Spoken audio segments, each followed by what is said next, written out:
Good morning, New York Mets Nation, and welcome to the Bat Cave. I'm your host, the Bat Fry, Kenny Fry, and it is Hump Day. All right, Hump Day, baby.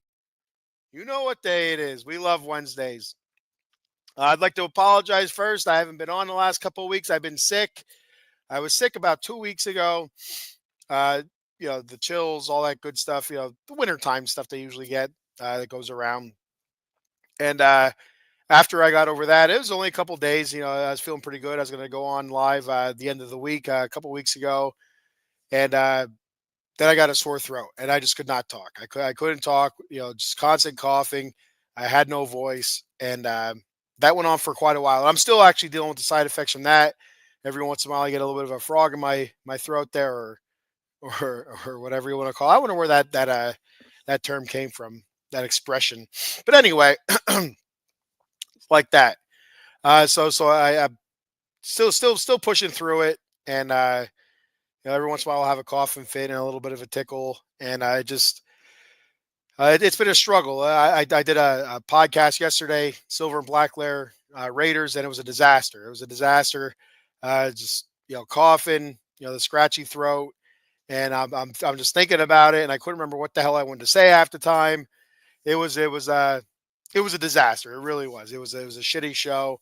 And you know what? Even Babe Ruth didn't get on 100% of the time either. So it is what it is. But here we are today. Hopefully today is a little bit better than it was yesterday. So we're going to go ahead and push through and kick this shindig off with a little bit of injury talk here. We have the Mets' first big injury to happen so far this season. There's going to be injuries. It's a long season. It's going to happen. You hope that everything is short term or minor, but you can't expect to go throughout a whole season without having an injury, especially to your pitching staff, whether it's bullpen or starting rotation. It just sucks ass that it happens to be this early, and to be honest with you, fairly significant. It's not like it's a sore, you know, arm or like a blister on a finger or something like that. Frankie Montas is going to be out 6 to 8 weeks. We just signed him in this past offseason, 2-year, $34 million contract. Um, kind of hoping that the Mets could get him to the point where the Yankees thought to what the Yankees thought he was going to be. The Yankees thought he was going to be their next big thing, pitching in the pitching rotation. Never worked out for him. Never happened for him. And whether that's because injuries or just really didn't live up to the hype, you could probably point to both. But when joining with the Yankees, he went through a couple injuries and back-to-back seasons with shoulder issues, 2022, 2023, and going through arthroscopic surgery on his pitching shoulder. So it's something that's not easy to come back from. And he's been very, very injury prone, throughout his career, dating back 2020 COVID season. He missed time because of COVID, but also had a back issue. 2022 hand issue. 2022 again shoulder. 2023 shoulder. That's where he had the arthroscopic surgery with the Yankees. And 2024 he spent time with the Reds and the Brewers, and he had some forearm tightness with the Reds, I believe it was. And usually when you hear forearm tightness, usually the next time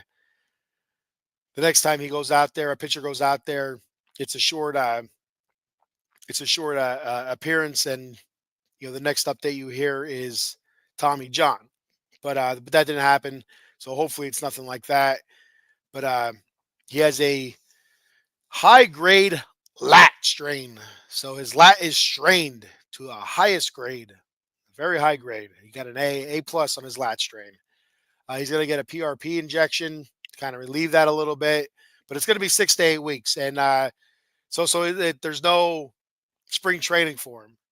So that tells you 6 to 8 weeks. You figure, let's just look at it, 8 weeks. That takes you to probably the end of April. Early May, somewhere around there, 8 weeks. I'm guessing probably the end of April. You say you have March, 4 weeks. Say 3 weeks into into April, last week of February here coming up. So you figure 8 weeks, it takes you close to the end of April. And then he has to get ramped up. He has to, stretch that throwing arm out and, go through the process like it's a spring training. So you're looking at another, month and a half. So I wouldn't expect to see Frankie Montas, till sometime in June. To be honest with you, I wouldn't expect to see him in May at all. I would expect June, and that's a bummer. That's a real bummer. But another way to look at it is, that opens a door for some of these other guys. Paul Blackburn, it appears that he might be starting the season off on the IL, but short term, I think like a 10-day IL or something like that. He shouldn't be out too long. From what I heard, anyway, I could be way off on that. I'm not really sure. Griffin Canning, another offseason signing, and I mentioned on here before, the Griffin Canning for me is like the Adrian Hauser of last season, where it's just I'm not expecting a whole lot, and whatever you do get out of him that's positive is going to be great. And who knows? Maybe he gets down there, down to Port St. Louis, Lucie, and you know, uh, all different pitching coaches and whatnot. There, get into the Mets pitching lab, the Mets pitching lab, and get it figured out. Maybe he could be a totally different pitcher. You don't know. Change of scenery kind of thing, and uh, different philosophies. You don't know what could happen. Tyler McGill, there's another chance for Tyler McGill. It seems like every time he makes the rotation, it's due to somebody else's injury. So Tyler McGill is the ultimate. Excuse me, is the ultimate uh, next man up kind of guy. Jose Budo, who spent a lot of time in the bullpen last season. You know, does he get another opportunity at being a starter? We'll see. Brandon Sprout, the Mets' top overall pitching prospect. From everything I've read, you know, he's fairly close to being a major leaguer. Does he get that opportunity? I wouldn't expect it, Brandon Sprout at all. Uh, if he had an outstanding spring, I still wouldn't expect him to start off on the big league roster. It seems like they have that minor league cutoff date where if they start on the big league roster, then you lose that year of control. But if they start after a certain date, then you don't lose that year of control, and it also saves you some cash. So there's a couple thoughts there in house. So looking at your pitching rotation right now, you have Sean Manaea, Kodai Senga. Senga coming off, missing basically a whole season last year. What's he going to look like? David Peterson, can he follow up last year's success this season? Let's hope. Clay Holmes, a lifetime bullpen guy, first chance of becoming a starter. What the hell is that going to look like? That's kind of exciting. Paul Blackburn, like I said, coming off an injury. We'll see when he starts, if he's going to start the season on the IL or not. Griffin Canning, uh, nothing really to write home about. Tyler McGill, who I thought had a decent season last year, didn't have a great season pitching, but there were flashes of Tyler McGill looking really, really good. And there are also some times after that he looked like the same old Tyler McGill. So, and Jose Budo seemed like he kind of ran out of gas at the end of the season last season, and uh, he started getting knocked around a good bit, and that played over into the playoffs as well. Getting knocked around, and it kind of affected how much we actually got to see him at the end of the season and into the playoffs. So I got a comment here. Hit Jonathan checking in. What's up, Jonathan? How you doing, buddy? He says, I'm a doom and gloomer Mets fan. What can you say to people like me to be more optimistic in 2025? I think, to be 100% honest with you, Jonathan, just look at 2024, right? I mean, 2024 is, to me, is the ultimate doom and gloom, right? Going into that last season, the Mets weren't spending the type of money they were spending in 2023. Selling all these pieces off in 2023, bringing in reclamation projects for the pitching staff, and and also depth pieces as well. Pretty much reclamation type guys that haven't had um, great recent success, that moderate success recently, and hoping that maybe you find a little bit of magic there, and and it took time. It took some time, and they caught magic. The pitching staff, like again, filled with a bunch of guys that were looking for a second chance, basically looking for another opportunity to kind of prove themselves that they can get back to what they used to be. Whether it was Sevi or Manaya or even Quintana, guys like that. David Peterson, you can even look at him. Yeah, is that type of guy as well. And losing Kodai Senga for the whole season, early on in spring training. I mean, doom and gloom, right there. It seems to be every year something happens with the pitching staff, right? So I just look at last season, Jonathan. Look at last season, and just know that even through the first 2 months, as crap as it looks, you know there's still a chance. There's still a chance you can catch fire, and just like last year, the Mets were the best team from May 30th, June 1st, on to the end of the season. They had the best record overall in baseball. So that was definitely a huge turnaround. And a lot of our guys didn't have great seasons either. I mean, to win those games, it was something that was special. Francisco Alvarez having a really really down year, so you had to have guys step up there like Luis Torrens and stuff. Jeff McNeil, another down year for him, and then getting injured when he started playing better. And you look at the OMG movement. What went on there. So with Jose Iglesias. So center field, the battle between Bader and Taylor. You look at right field again with with uh, uh, spacing on his name, but you know who getting hurt. I can't think of his name right now. I could picture him, but anyway, it's so many things went wrong last year, but then went right. Brandon Nimmo, started off really well last season, and then dealing with that plantar fasciitis, to his offensive output took a nosedive. Whether that's because of the plantar fasciitis, I'm not really sure, but it definitely affected him at the end of the season. So, um, uh, who the hell am I thinking of in right field? I can see him.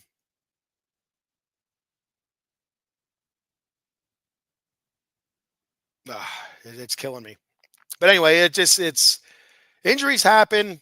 You just have to kind of take it with a grain of salt and hope that there's enough depth that the Mets can replace Frankie Montas, at least for the first third of the season, basically.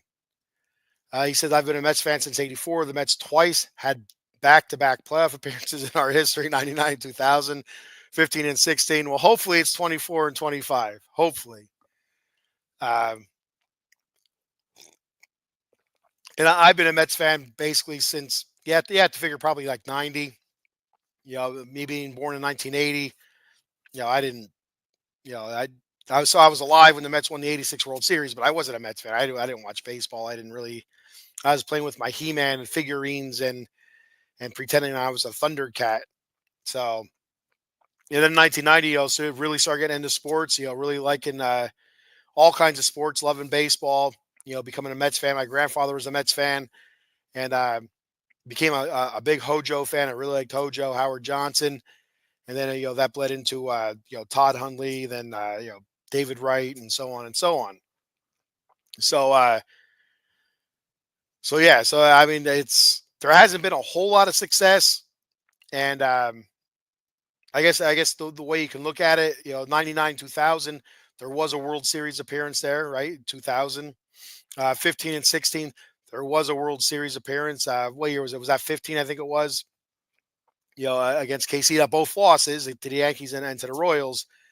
But now maybe this will be a World Series appearance for the Mets. So another way to kick that doom and gloom in the rear end. So and yeah, Kodai Senga, him going down early last year, that was a big shot. That was a big shot to the gut because the Mets were really leaning hard on him to be the ace of that staff, not knowing what we had throughout the rest of the staff, really leaning hard on him to have a to replicate what he did the season before.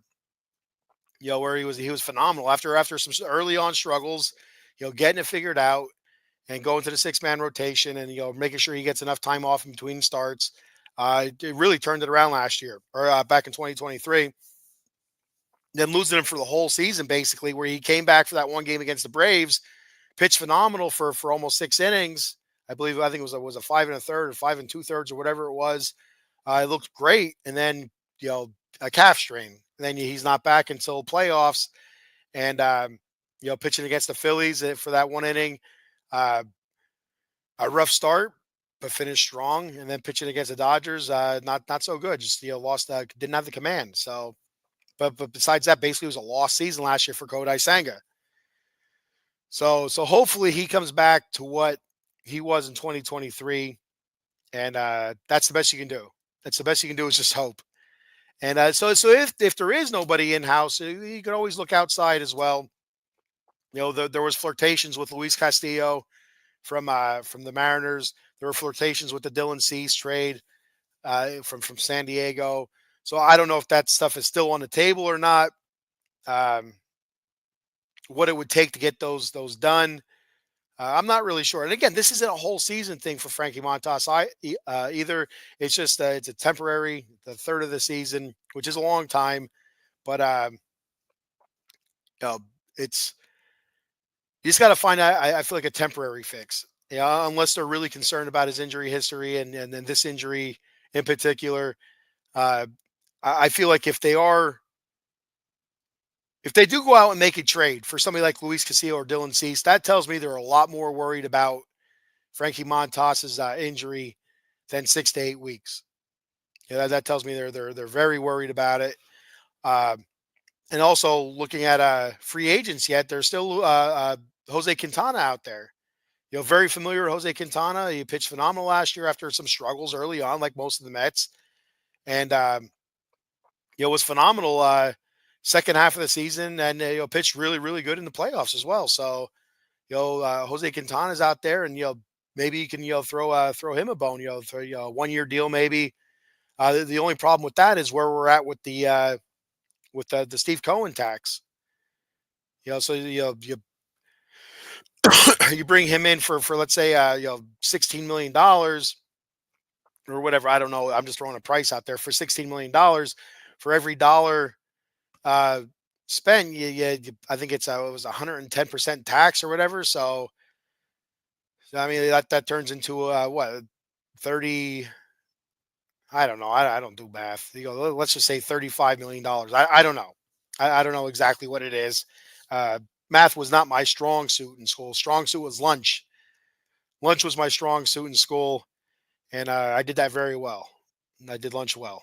So I kind of looking back on it, I feel bad for my dad all the times I snuck into his bedroom at night while he was while he was sleeping. And I was, stealing change out of his pocket so I can get double lunch on Fridays for macaroni and cheese day. Oh man, that macaroni and cheese at the school kicked butt. Kind of sit next to the skinny kids too, because I knew they wouldn't eat all their food. They wouldn't eat their fruit cup or whatever. Like, oh, you want a fruit cup, Fry? Oh, yeah, give me your fruit cup. Oh, Fry, you want my roll? Hell yeah, I want your roll. So that was my life in a nutshell. That's how high school went for me. My best subject was lunch. So, but there are options out there. Is what I'm getting at. There are options, viable options, realistic options, and and hopefully this isn't a whole season type of thing for Frankie Montas. Like I said, signed 2 years, $34 million. Be 100% honest with you, I would have rather them go 2 years, $34 million with Jose Quintana. But I guess I don't know. I think Frankie Montas. I think he's in his early 30s. Where you look at Jose Quintana, I think he's more mid to late 30s. So that could be uh, a reason why you didn't see something like that. But you know, dude has had a ton of quality starts for the Mets. So it's no reason to believe that wouldn't continue. Pardon my voice here. It's starting to get all scratchy on me and starting to piss me off. So that's where we're at with Frankie Montas. A bummer, and then there was no guarantee that he was going to be uh, great or good or whatever this season anyway. So it's kind of like all right, well, we took a chance, and so far it's bit us in the ass. Let's see what else we have, and then when he comes back, see what we got going on. All right. So moving on from Frankie Montas, I also talked about the rotation options. Like I said, you have Manaya, Senga, Peterson, Clay Holmes. Then like, the one thing that makes me nervous about Clay Holmes is he's been a lifelong bullpen guy. Now becoming a starting pitcher, you just don't know what you're going to get.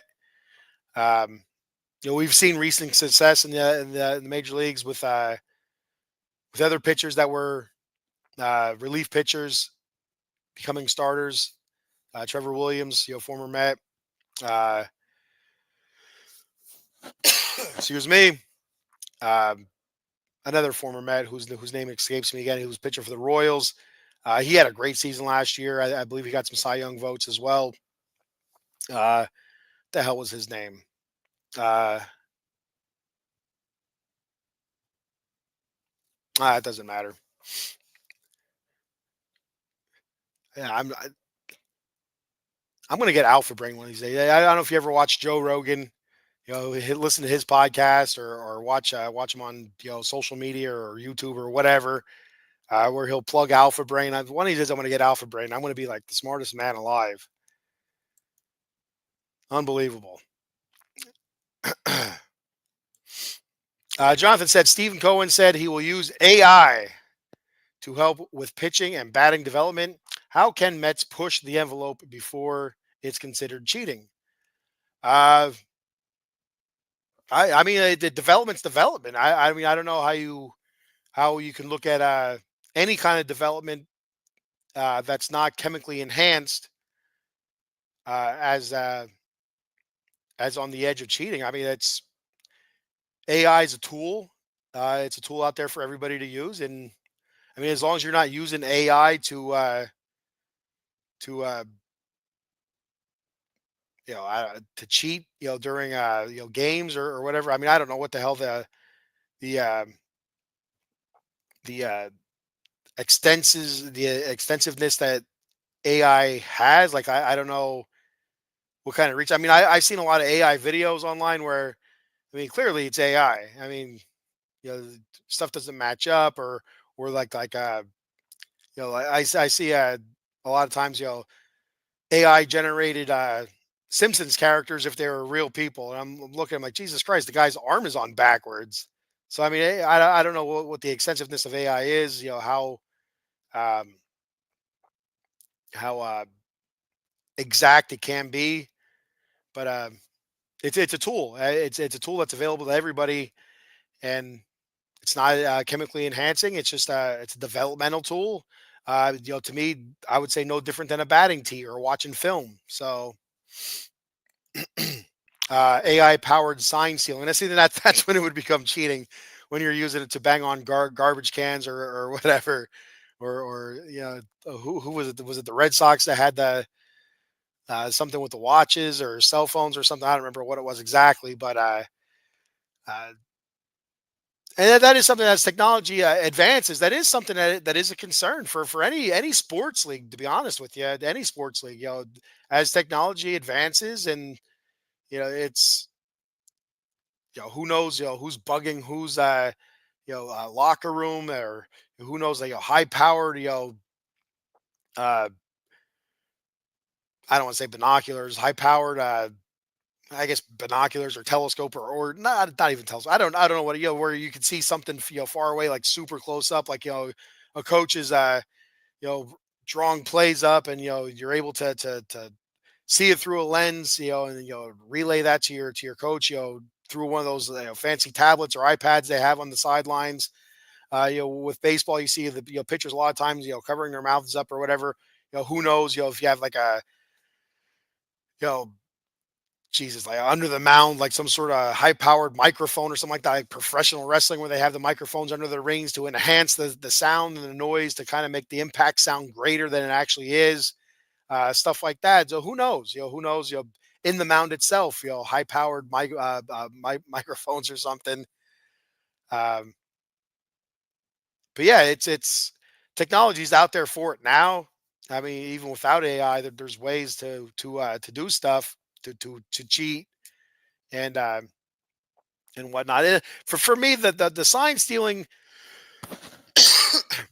uh, that I never considered cheating is when the runner's on second base and he's getting an eyeful of what the catcher's throwing down there. I never considered that cheating. I always considered that more of a gamesmanship.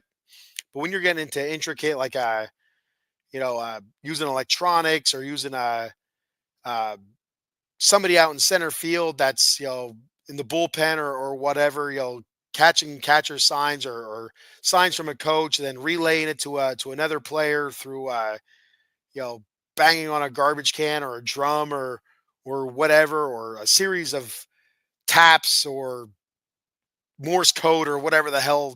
I guess that's what they would have done back in the 40s and 50s. Mickey Mantle using Morse code to steal signs or something. But like the stuff like that, I consider real true blue cheating. But when you're on second base and you're trying to sneak a peek at the catcher's signals, uh, I think that's almost to be expected. And as the defensive team, you know, that's why you see catchers, throw up so many different combination of signs, or you'll see a pitcher throw up a sign. They're going with the second or third set of signs that the catcher's going to throw up. So it's there's ways to combat it, and that's been going on, probably as long as baseball's been a thing. So uh, Jonathan says smart wearable devices with AI assistance. Yeah, technology is going to keep advancing, and who knows? And then this part scares the shit out of me. AI umpire manipulation, and that's scary. Like the whole umpire, like the whole robot umpire thing that they keep talking about.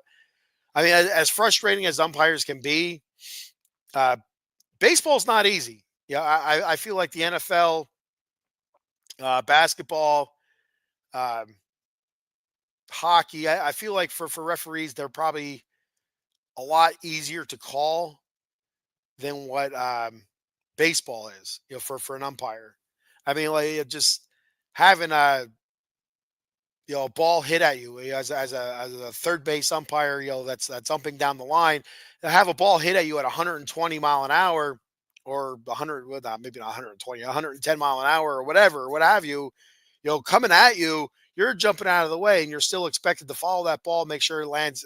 Does it land on the line? Does it land in foul territory, fair territory, what have you? To make all those calls like that, or to as an umpire behind the plate, with the movement on pitches nowadays and the velocity that they're coming in at is insane. To be able to say that's between the knee and the chest, or whatever the hell their strike zone is nowadays, it seems to be so small. And it's inside outside, it's within the black. And to be able to call that in a split second is unbelievable. It is unbelievable, and that it scares me with robot umpires, that they're going to be so exact that you kind of lose that human element. And there's also that opportunity where it can be adjusted or manipulated, just like any kind of piece of machinery can. If you work with machinery, you know that there's ways to manipulate or adjust the machine to do what you want it to do. And and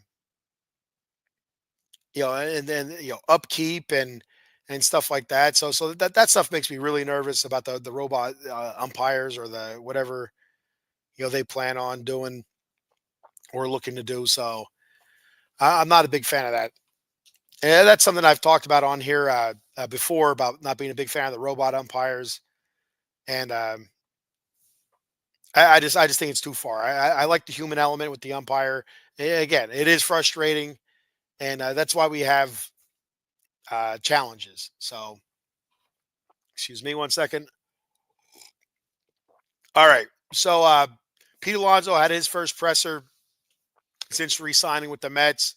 I didn't watch the full 20-minute press release. I heard snippets and stuff like that, and I read some of it online on the I don't know if it was the New York Post, if it was on their website or whatever it was. Excuse me. I apologize, but it was clear to me, and clear to mostly everybody else. Pete wanted to stay in New York. He wanted to be a Met. He wanted, he said it himself. He wanted to wear the orange and blue. There was no other um, place he'd rather be. I mean, it's one of those things like, is that something that somebody just says because that's where they're at now, or is it, is he genuine? And I feel like he's genuine. Uh, but again, not knowing him personally or whatever, you don't know for sure. But I feel like he's genuine. I feel like there is no other place he'd rather play than New York with the Mets, to be a Met. Uh, I mean, he's been here his whole career. He's had some great moments with the Mets. Had some down moments with the Mets as well. And like you said, they're building on something, and it's something special. They have a great clubhouse, and just adding Juan Soto makes that lineup even more potent, and the potential is there for this to be one of the great all time lineups. And that's the one thing, word you can toss around a lot, especially with the Mets. Looking back at last year's potential. You look at last year, there was the potential that there could be a very good pitching staff. There was the potential it could have been a very bad pitching staff. There was the potential that the bullpen was going to let us down night in and night out. Potential it wouldn't. So it's it's stuff like that.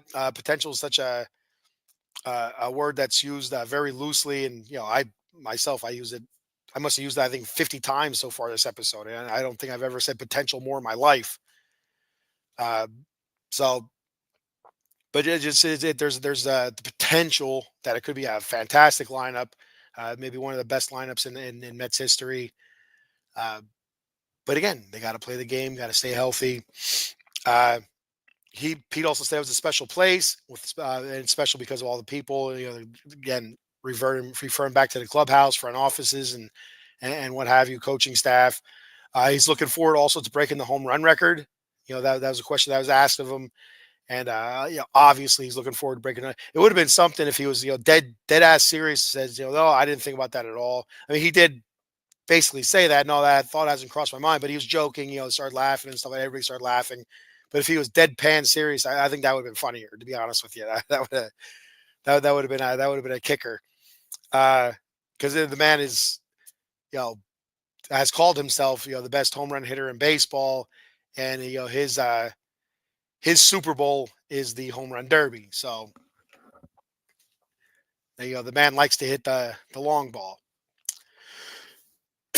Excuse me. But so like, right now he's 27 behind Strawberry. Pete's sitting at 226. Straw sitting at 252. David Wright's in the middle there, 242. So Pete, as long as he stays healthy, should pass that out. And hopefully, if Pete's able to pass that out by the All-Star break, that means Pete's having a really good season. So looking at Pete's stats, Pete again before I get into the stats, Pete also said that he didn't expect a mega long contract due to his struggles in back-to-back seasons, having back-to-back down years. And my first thought was, back-to-back down years, like what are you talking about? The season before you had 46 home runs, 118 RBI, but also he hit 217.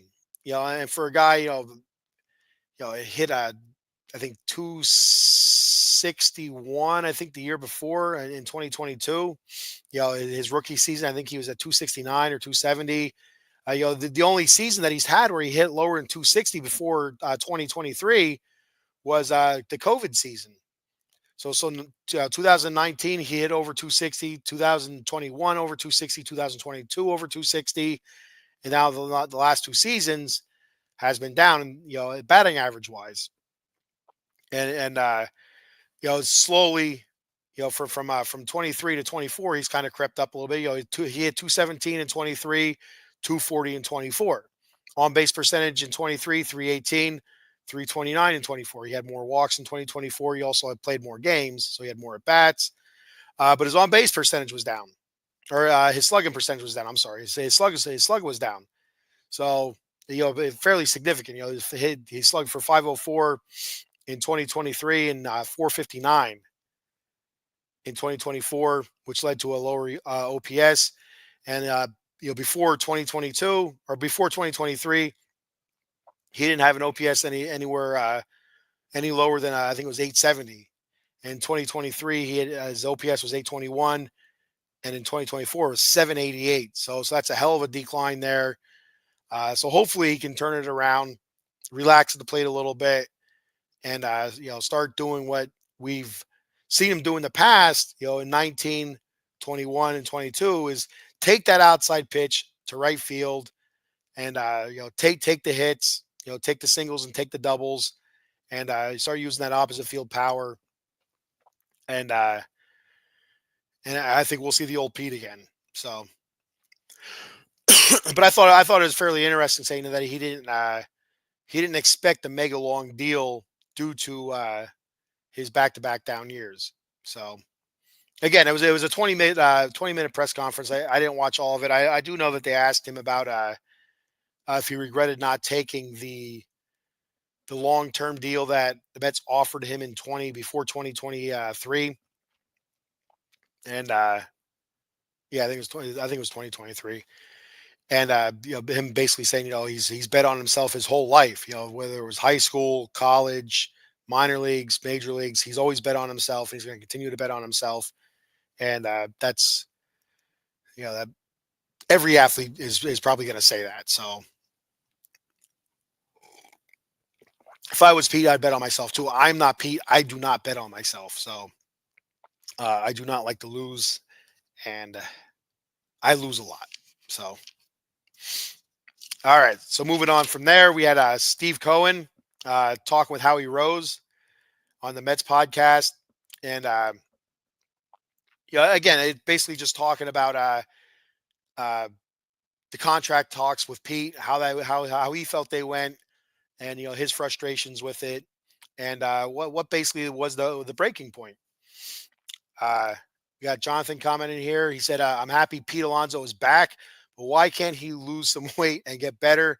We are going to do this again next year." Uh, I mean, I don't know if weight's the issue. He is a bigger dude. He's a thick dude, but I mean, you look at Jim Thome, right? Jim Thome. When I see Pete, I think Jim Thome. I think Jim Thome is probably much bigger, but he was always a big, thick dude, and sometimes that's just how they're built. It's just they're not meant to be lean, slender, athletic looking, and that's just where it's at. And I don't remember what kind of first baseman Jim Thome was, but I do remember what kind of slugger Jim Thome was. Whether it was with the Indians back when they were the Indians, or with the Phillies, the dude could hit. The dude could straight up hit for power, and and his average wasn't bad. I don't know what his average is offhand, but I know he didn't really hit. His batting average usually wasn't very low. So if I had to guess, I would say probably 260s and above, but I could be wrong there. Um, but yeah, I don't know how much his weight factors in. I mean, again, you watch Pete run the bases. I mean, there's how many times where it's a bit of a surprise where he's on first base. There's a ball hit in the gap, and he's scoring from first base. That's impressive. It really is impressive.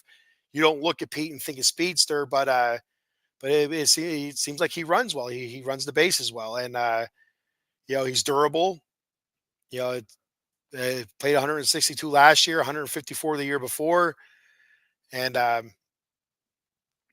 I've said it on here so many different times. He's never going to be a Gold Glove first baseman, but I do think his play at first base is much better than he gets credit for. Uh, a lot of people talk about uh, Vlad Guerrero in Toronto. Being a potential free agent next year, the Mets should sign Vlad Guerrero and let Pete walk. Because of the age and stuff. Vlad Guerrero is a terrible first baseman. Led the league in errors last year at first base. And I for some reason, I want to say he had 20, 23, but that could be wrong. I don't know. It seems like a lot, but I mean, he led the whole league in errors in first, but you don't hear that at all. But with Pete, that's usually the first thing that they bring up. You know, he's a terrible first baseman, unathletic, and strikes out. And I would argue the first two. The third one I can't argue. He struck out 170 plus times last year, which was second only to his rookie season. So where I think he struck out close to 190, but I no, I think it was around 190. So I do think Pete's athletic. It's just that he doesn't look athletic. The stuff that he doesn't look athletic, and I think he moves well. I think he's a better first baseman than he gets credit for. So not a great first baseman by any stretch. I'll never say he's a great first baseman. I think he's a decent first baseman. So I mean, I like the whole thing with Pete not signing this year. A lot of people pointing, let's move Mark Vientos over there. I don't know if people thought that Mark Vientos would have been a step up from Pete Alonso at first base, but he wouldn't have been. I don't know why people would think that. Guys never played that position before. If he did, it was very, very little. You know, why you'd think he'd be a step up from a guy that's played there, for many, many years. It wouldn't be. So he also said, I also saw Pete Alonso tag up at third base and get thrown out at home. We lost 1-0 versus the Cubs in May of 2024. And that happens a lot though. That happens to even guys that are fast. It depends on who's in the outfield and the arm and what kind of jump they get. It's not really a knock on his weight, or now you could it could be a knock on his speed, obviously, but you see it every you could see every day. When there's baseball games, you're going to see guys thrown out. They hit the cutoff man too. I can't defend that. Then I can't defend that. But I've also seen him score from first base to a ball in the gap. So score from first and make a good slide at home and I would think more often than not I would see that than him getting thrown out at home from third. And for some reason I feel like I could picture that play in my head too, but I'm not sure because I can picture him tagging up almost a stutter a little bit, like a stutter step, and then go like leave a little bit late and just getting thrown out of home. But I don't know if that's I'm just making that if I'm having AI in my head and just making it up or not. uh, so yeah, so back to Cohen. Steve Cohen said he always wanted Pete back. You know Pete's a big fan favorite. They really they love Pete. In the blue and orange, and he said he flew down to Tampa to meet with Pete because he felt like he wanted to meet Pete face to face to let Pete know how the organization felt about him. Really let him know how they felt about him. He wasn't sure like what was really getting through to Pete, uh, what was and what wasn't. If you're speaking to Pete through an agent, who knows what the agent's telling him. Who knows what kind of information the agent is withholding as well. The agent, he's making money off of base what kind of contract that these guys are going to get that these guys are going to sign. So why would he not want to try to push for more money? Maybe withholding you know and I love you somewhere. Like, oh, he didn't say that. It's stuff like that. You don't know. It's people are human. So stuff like that. So you flew down there and out of respect, met with Pete face to face, let him know all that good stuff. We like you and we want you to be with the Mets and whatnot. And like a teenager asking a girl to the prom, holding up the sign, will you go to homecoming with me or will you go to prom with me or what have you? I just picture Steve Cohen and David Stearns out there with the sign. Will you come back to this season on a short term deal, please? So I don't know if it happened that way, but maybe it did. I don't know. Uh, but one thing that was interesting and it kind of surprised Steve Cohen also is that the meeting that they had, Scott Boras just sat there, didn't say really a word, and it was just Pete did most of the talking and let his intentions be known and his thoughts and where his potential frustrations were and his want to be back in New York and whatnot. So it sounded like it was obviously they got a deal done, but it sounded like it was the right thing to do. It was a smart move by Cohen and Stearns and like Batman and Robin. They saw the bat signal in the sky and they headed down to Tampa. So reignited the talks and got the deal done. So that was great to see. So yeah. Uh, we got spring training in full swing here. Uh, you know, everybody's there. Everybody's reported, and uh, and games will be starting this Saturday. So that's exciting stuff. I was looking at the schedule. 'Cause I wasn't sure if the game started this week or next week, and it says this Saturday. The 22nd games will be starting. The Mets will be going. We'll be playing against Houston, and first season starts on March 27th, and they'll be going to Houston. So spring training games start off with Houston, and so does the regular season. So exciting stuff. We're slowly creeping towards spring, and I can't freaking wait. And it is exciting. I'm excited for this season. I'm excited to see what the Mets are going to bring to the table offensively. I'm excited to see what these younger guys how they can turn it around from what happened last season. Because again, I talked about this earlier in the show. Francisco Alvarez, can he turn it around? Can he become the player that we all know he can be? All the scouts know or thought he could be. Can he become that player? Brandon Nimmo, can he stay healthy this year? And can he get a full season of what the first half of the season looked like last year? Can we get a full season of that Brandon Nimmo? Mark Vientos, is he able to follow up last season? With a a similar season or even greater season. That's another thing to look at. It's hard to expect him to follow it up with the same exact type of season or even better, but something close. That's all you're looking for really out of him.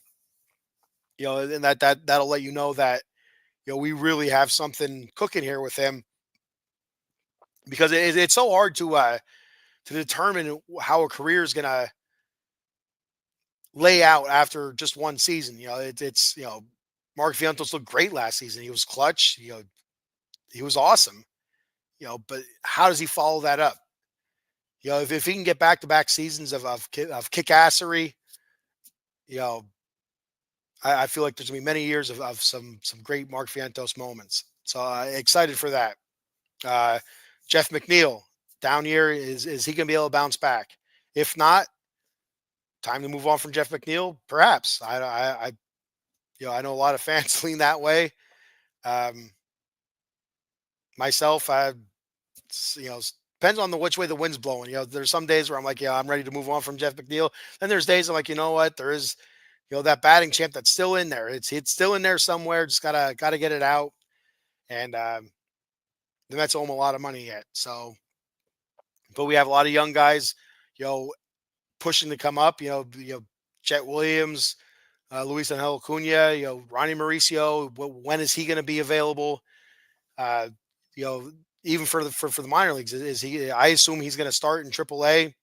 Ronnie Mauricio, just because he was so far behind on his rehab with his knee, so I wouldn't expect him to make the big league roster.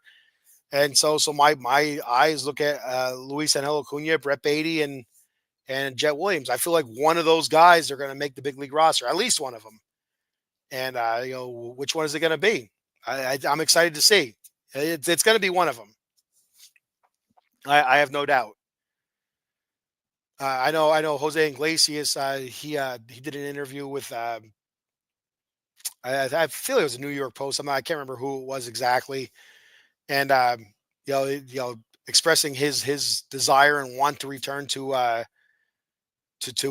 Queens, but uh, it's I don't know if that's just in the cards. It doesn't seem like it is, but who knows? You get through the first week or two of spring training, injuries happen, and we could have the OMG part two here, OMG 2.0.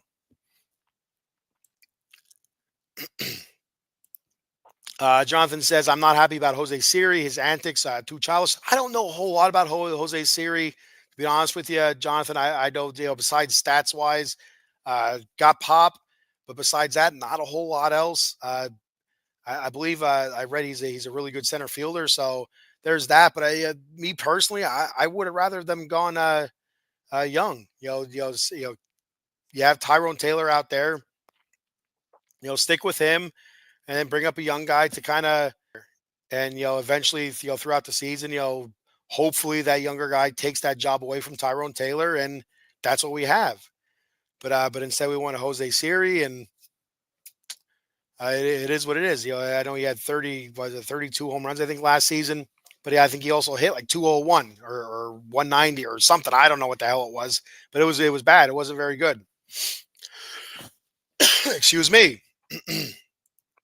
Jonathan also says, can the Mets buy Jeff McNeil golf gloves for batting? And I'll tell you what, last year, that's one of the things that really got under my skin was the amount of golf talk from Jeff McNeil, on road trips and stuff like that, when he's playing like absolute trash. It's like maybe get your ass in the batting cage a little bit more, or what have you, or you figure some shit out here. Um, than spending time on the links. But if golf gloves help, absolutely. Yeah, I mean, or if you replace his his spikes with golf spikes. Maybe that's it. Just the feel, the feet and stuff, and um, it reminds me of the movie Major League when Serrano goes over to Roger Dorn. Dorn has his golf club sitting there.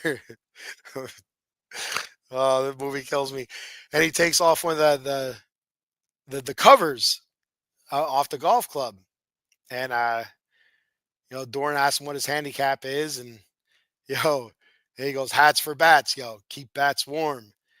And Dorn's like, yo, amigo, you just can't. And Serrano looks back at him and goes, gracias, in his deep voice. And the Dorn's like, you betcha. And then he goes running around his bed and stuff like that. And he's kind of peeking around because he's scared.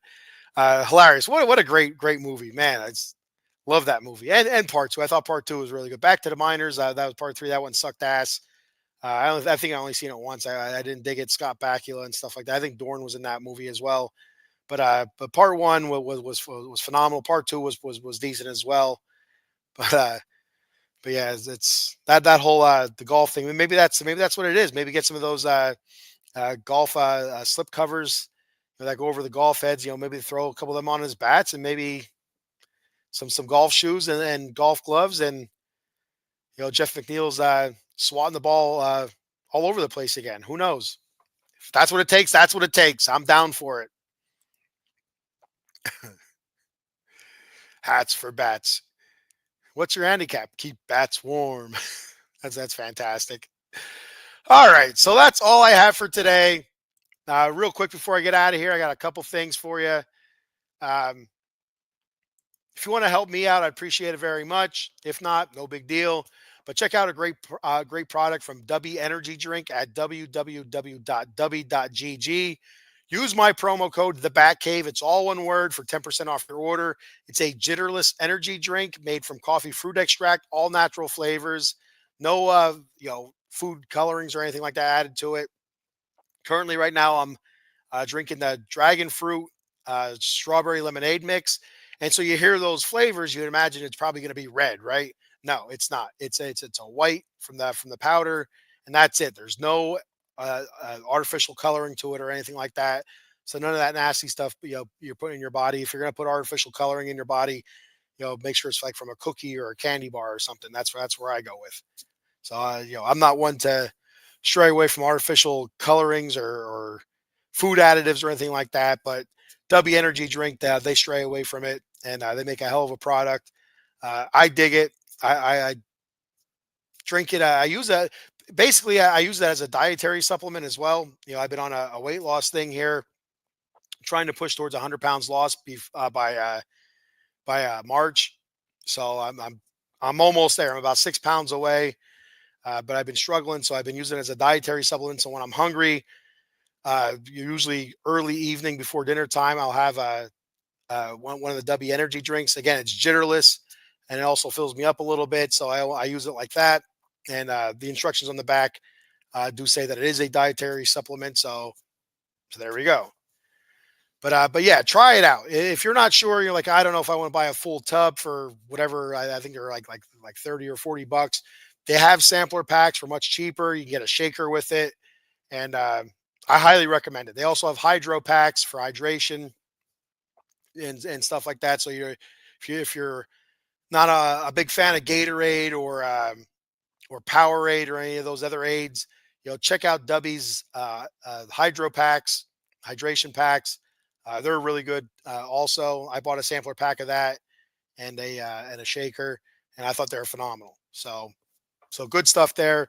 So check them out at www.w.gg. And once again, use my promo code The Batcave. It's all one word. And if you do buy some, let me know your thoughts on it. I'd like to hear some feedback. Just to see how you liked it, what flavor you got, and all that good stuff. Uh, Check us out at OOT Box Sports on YouTube and X. Give us a follow and subscribe to our YouTube channel. Be very much appreciated. My YouTube channel is the Batcave _OOTBSE. I'd appreciate if you followed that and subscribe to that channel. You're going to find all my content there. If you follow the Out of the Box Sports YouTube channel, OOT Box Sports, you'll find all of the Out of the Box Sports content. Dallas Cowboys, New York Giants, Washington Commanders, the Mets. I do the LA Kings, the Raiders, wrestling. We have 2 wrestling podcasts with a third on the way. So an NFL weekly NFL talk podcast that'll be kicking off tomorrow night. So be sure to check that out as well. Good stuff. But on my YouTube channel, I'm going to be doing some different things. I'm going to start doing some different type of non-sports related content and see if I can become a millionaire that way, like the kids do. My kids watch on YouTube. Those kids are millionaires. How the hell do they do it? I can be goofy. I got another comment here. Jonathan saying, thanks, Kenny. Thank you, Jonathan. I appreciate it very much. You made my job much easier with all your comments and questions. I appreciate it. The more the comments, the better. I read every comment that's put out there, and it adds to conversation. It's easier to talk to somebody than to myself. And even though I can't see Jonathan, I am talking to Jonathan. So that kicks ass, and I appreciate it very much. And so for Out of the Box Sports, be sure to check out our sponsor, Big Al, Jason Fine. Jay Fine Law. You can reach him at 1-800-HURT-123. That's 1-800-HURT-123. Jason Fine specializes in motor vehicle accidents, slip and falls, workman's comp, and personal injury claims. He has 3 office locations conveniently located throughout Pennsylvania and New Jersey. His office in New Jersey is located in Cherry Hill on 3 Greensward Lane. The phone number there is 856-209-5258. And he has 2 offices located in Pennsylvania, one on the east side and one on the west side. The one on the west side is in Pittsburgh, located at 500 Grant Street, Suite 2900. The phone number there is 412-365-8151. And the one on the east side is located in Philadelphia, located at 1628 JFK Boulevard, Suite 2120. And the phone number there is 267-888-2980. That's Jason Fine, attorney Big Al. Excuse me. So real quick, is our schedule for the rest of the week here. We got Dem 215 boys talking Dallas Cowboys football tonight at 9:30 p.m. Tomorrow night, 7 p.m. around the NFL. If you're looking at the schedule here with me right now, it says tomorrow morning, Silver and Black Lair Kings. That is not tomorrow morning. That will be Friday afternoon.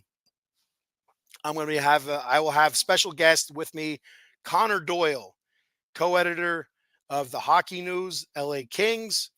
So he'll be on with me Friday at noon, and we'll be talking Kings as the Four Nations wraps up. I think tomorrow night is the final, the championship, the United States against Canada. And then games, NHL games start back up. The Kings start back up Saturday night. So I'll be talking Friday afternoon with Connor Doyle from the Hockey News. Super excited about that. Lord of the Rings podcast. He's also a host there. So I'm super excited to be talking to him here. And he'll be the third person I ever interviewed. I interviewed Frank the Tank. Yes, that Frank the Tank. That was, I guess, 2 years ago, and it didn't go so well. Um, And I blame that on myself. There wasn't anything Frank did. I think I was just a shitty interviewer. And I also interviewed indie wrestling promoter Antonio Loginger. I interviewed him last year, and I thought that was a very good interview. So I'm hoping for nothing but great stuff here from Connor. Hopefully, I give him some great questions and topics that we can talk about, and put out a great show on Friday afternoon. So, all right. So for the Bat Cave, I will return again next Wednesday. So be sure to check that out. And only one thing left to say, right? Let's go Mets. See you later.